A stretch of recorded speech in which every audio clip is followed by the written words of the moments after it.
Hi, everyone. Thank you so much for tuning in. This is Real Talk with Coach Sherri. And today is day number 3 for our gratitude list. And remember, we are writing out what we are grateful for each day. We want to start doing it in the morning. So first thing in the morning, you want to get your journal, or if you put it on your phone, on your computer, and write down things that you are most grateful for. After you've written down your list, then you say thank you, thank you, thank you.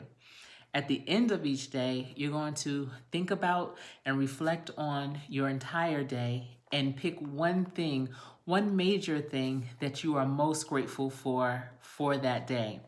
And remember, that could be for a person, a conversation you may have had, a project you've completed, a new opportunity, whatever it is, you will write that down. And after you've written that one item that you're grateful for, you'll say thank you, thank you, thank you after reading it.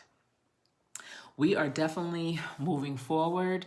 Our first day, we had 10 things on our list that we were grateful for. Yesterday, it was 12.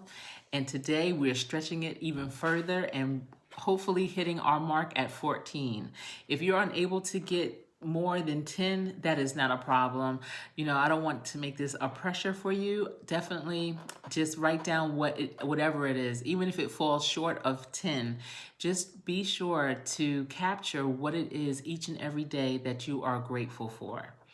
All right, so before I begin, I want to read this quote. It was from President John F. Kennedy. He was president number 35 for the United States.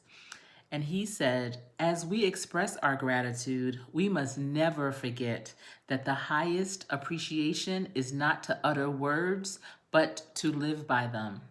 And once again, that was said by John F. Kennedy. Now I'm going to read my list. And remember, when you write your list, you want to have what you're grateful for and why you are grateful for that, okay? So for number 1, I'm grateful for quiet moments because that's when I can hear God's voice with clarity. Number 2, I'm grateful that my dad has an entrepreneurial spirit because he instilled in me a grind and an example that when you do your own thing, there is no ceiling. Number 3, I'm grateful to have an amazing to be able to remember amazing memories because I can reflect on them and smile. Oh, remember when memories. That's what I was trying to say. So you know how you might think about remember that time? And so when I do that, it really makes me smile and sometimes laugh. Number 4, I'm grateful for my Keurig machine because I'm able to make delicious coffee from home, because typically I would always have to go out every day, or when I was out every day just picking up great coffee, but now I'm able to make it at home. Number 5, I am grateful that I finally figured out my husband's love language because it helps me appreciate why he does what he does.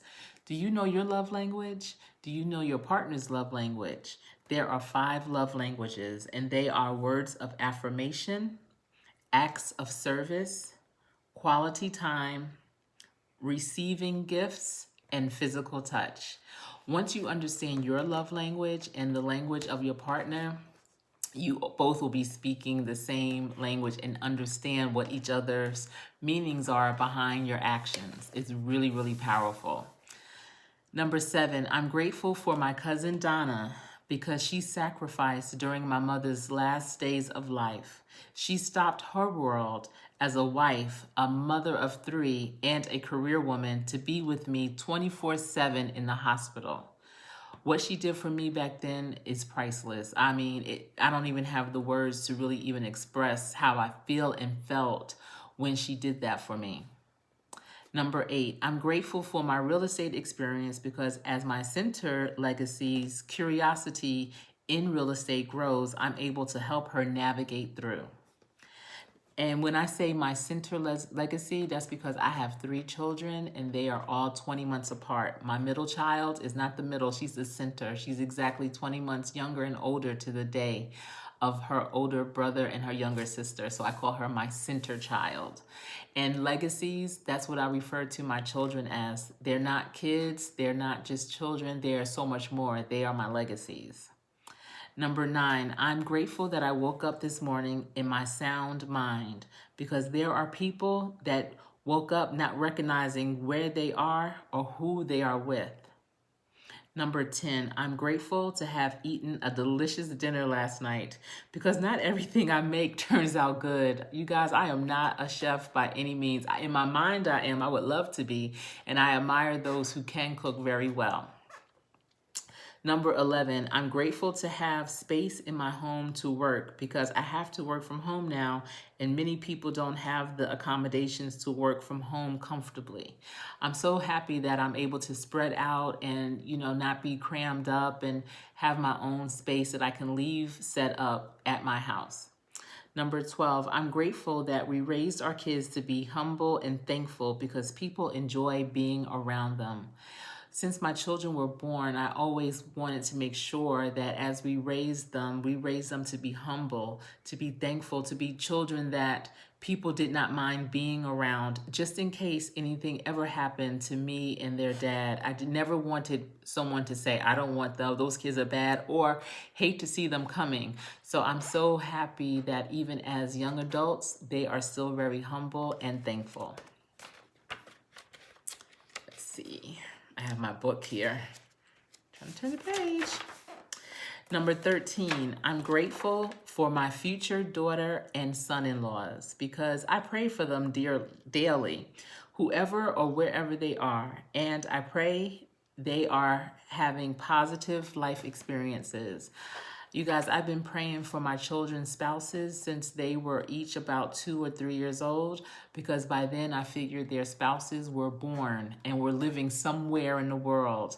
And I pray for them daily, because I want them to have a great experience. I want them to be enriched, to be loved, to know confidence, to have confidence, to know what support is and how to be supportive, because these are going to be the partners for my children in some form or fashion.